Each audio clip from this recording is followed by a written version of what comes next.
नमस्कार जोहार, मैं चुनचुन कुमार। स्वागत है झारखंडी हिंदी न्यूज पर। तो चलिए जानते हैं दिन भर की सभी महत्वपूर्ण खबरों को।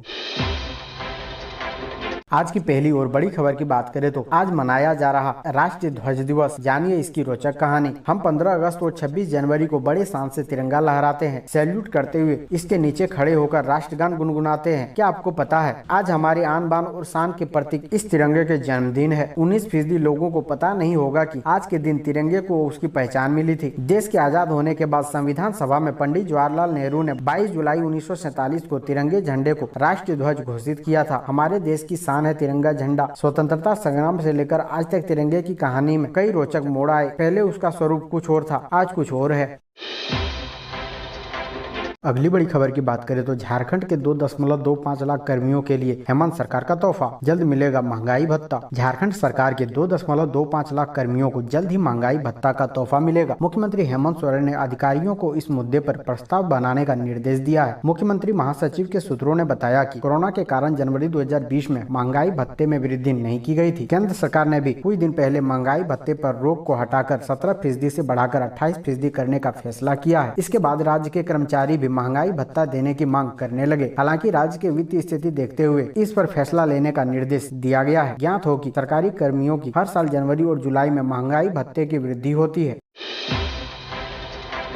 अगली बड़ी खबर की बात करें तो गवर्नमेंट पॉलिटेक्निक धनबाद की दीवार तोड़ जमीन पर कब्जा, अब खाली कराने के लिए नोटिस। राज्य की पॉलिटेक्निक धनबाद ने लंबे अरसे बाद अपनी जमीन की सूध ली है। अब जाकर संस्थान अपनी जमीन को अतिक्रमण मुक्त कराने की दिशा में ठोस कदम उठाने जा रहा है। अतिक्रमण हटाने से पहले कब्जाधारियों को एक मौका दिया जा रहा है। राज्य की पॉलिटेक्निक ने इस संबंध में नोटिस जारी की है। प्रचार की ओर से जारी सूचना में कहा गया है कि अतिक्रमण करने वाले स्वयं जमीन खाली कर दें। जितना भी अतिक्रमण है उसे तोड़ लिया जाए। इसके बाद प्रशासनिक डंडा चलाएगा।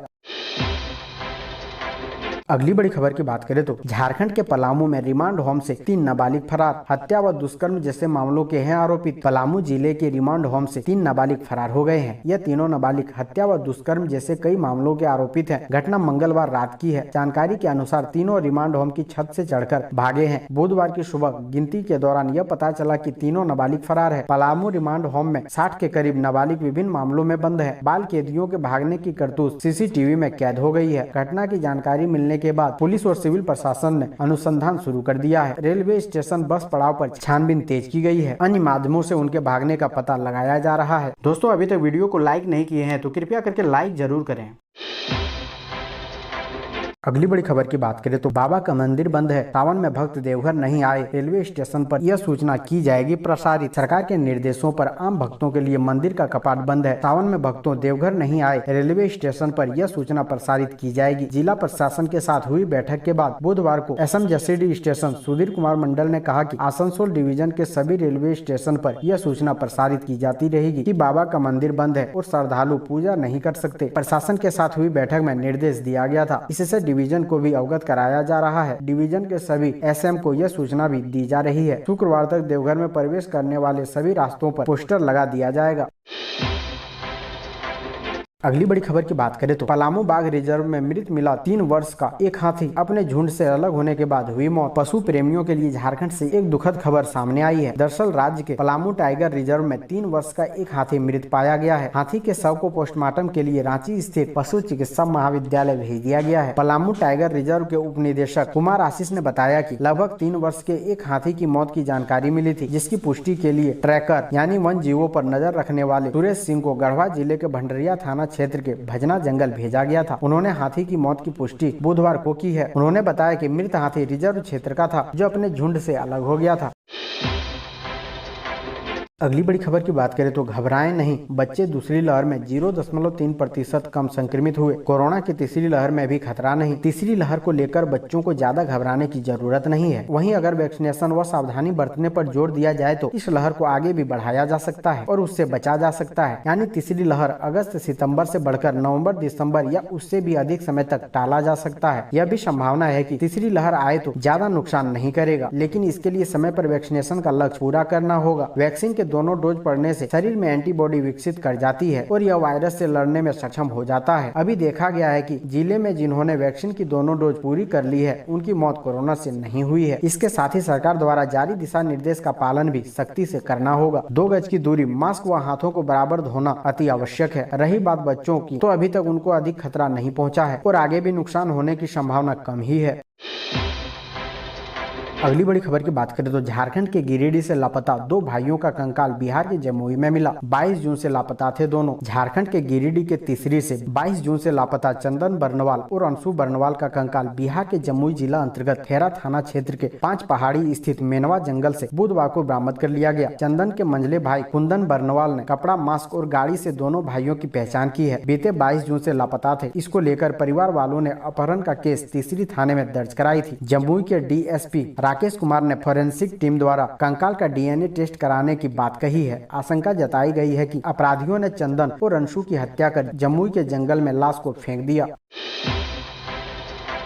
अगली बड़ी खबर की बात करें तो बोकारो रामगढ़ NH-23 पर फिर हादसा। ट्रक ने स्कूटी को रौंदा, 2 की मौत। सुबह हुए दर्दनाक सड़क हादसे में ठेका मजदूर और एक बुजुर्ग की मौत हो गई। ट्रक ने एक स्कूटी और एक साइकिल को जबरदस्त ढंग से रौंद दिया। एक मृतक की पहचान नहीं हो पाई। इस हादसे के बाद गुस्साए लोगों ने बोकारो रामगढ़ हाईवे पर जाम लगा दिया और नारेबाजी करते हुए बारी कोऑपरेटिव मोड़ पर स्पीड ब्रेकर की मांग समेत तकाजा किया कि मृतकों को मुआवजा भी प्रशासन दे। गुस्साए लोगों का कहना है कि यह मोड़ जानलेवा बन चुका है और अक्सर यहाँ हादसे होते रहते हैं। आला अधिकारी मौके पर पहुंचकर भीड़ को समझाने में जुटे हैं, लेकिन लोग अपनी मांगों पर अड़े हैं। अगली बड़ी खबर की बात करें तो झारखंड के रांची में फिर बढ़ने लगे कोरोना के मरीज। 42 से बढ़कर 73 हुए एक्टिव केस। कोरोना की दूसरी लहर के बाद कमजोर पड़ा वायरस रांची जिले में फिर से मजबूत होने लगा है। स्वास्थ्य विभाग के आंकड़ों की माने तो विगत 6 दिनों में जिले में एक्टिव केस की संख्या बढ़कर 67 हो गई है। एक्टिव केस कम होने के बाद लोग लापरवाह हो गए थे। ऐसे में सावधानी व सतर्कता बेहतर जरूरी है। लोग कोरोना गाइडलाइन का पूरी तरह पालन करें। कोरोना से बचाव में टीकाकरण को अहम हथियार माना जा रहा है। रांची जिला में 21,30,935 लोगों को टीका पहला डोज देने का लक्ष्य रखा गया है, लेकिन अब तक सिर्फ 5,42,792 को ही टीका लग पाया है। अगली बड़ी खबर की बात करें तो छठी जेपीएससी के सफल अभ्यर्थी मेरिट लिस्ट रद्द कराने के आदेश के खिलाफ पहुंचे हाईकोर्ट। छठी जेपीएससी के सफल अभ्यर्थियों यानी नौकरी कर रहे अधिकारियों ने एकल पीठ के फैसले के खिलाफ झारखंड हाईकोर्ट में अपील याचिका दायर की है। प्रार्थी विजय कुमार महतो सहित 49 सफल अभ्यर्थियों की ओर से अधिवक्ता अपर्णा मिश्र ने याचिका दायर की है। इसी आधार पर जेपीएससी ने रिजल्ट जारी किया था। रिजल्ट तैयार करने में किसी प्रकार की कोई गड़बड़ी नहीं हुई थी। अधिवक्ता श्री मिश्र ने कहा कि यदि विज्ञापन की शर्तों में किसी प्रकार की त्रुटि भी थी तो उनका लाभ सफल अभ्यर्थियों को मिलना चाहिए था। उल्लेखनीय है कि झारखंड हाईकोर्ट के जस्टिस संजय कुमार द्विवेदी की एकल पीठ ने 7 जून को फैसला सुनाते हुए छठी संयुक्त सिविल सेवा प्रतियोगिता परीक्षा की मेरिट लिस्ट एवं अनुशंसा को रद्द कर दिया था। अगली बड़ी खबर की बात करें तो शंकरपुर बनेगा बड़ा रेलवे स्टेशन। मरीज और तीमरदारों का एम्स देवघर तक पहुंच होगा आसान। झारखंड सरकार के स्वास्थ्य मंत्रालय ने देवीपुर स्थित अखिल भारतीय आयुर्विज्ञान संस्थान देवघर के निकटवर्ती रेलवे स्टेशन का विस्तारीकरण का आग्रह किया था। एम्स से नजदीक शंकरपुर रेलवे स्टेशन को उच्च स्तरीय सुविधाओं से लैस करने के लिए रेलवे स्टेशन का विस्तारीकरण किया जाएगा। इसके लिए वर्तमान में अप और डाउन 2 ही लाइन है, जिसका विस्तारीकरण कर फुट ओवर ब्रिज सौंदर्यीकरण किया जाएगा। हावड़ा नई दिल्ली रेल मुख्य मार्ग पर शंकरपुर रेलवे स्टेशन अवस्थित है। एम्स निर्माण के साथ ही शंकरपुर रेलवे स्टेशन का विस्तारीकरण का काम आरंभ हो गया है। 1 साल बाद शंकरपुर का एक बड़ा और भव्य रेलवे स्टेशन बन जाएगा। ऐसे ही महत्वपूर्ण खबरों को जानने के लिए हमारे चैनल को सब्सक्राइब जरूर करें। अब हमें दीजिए इजाजत, मिलते हैं अन्य महत्वपूर्ण खबरों के साथ। धन्यवाद।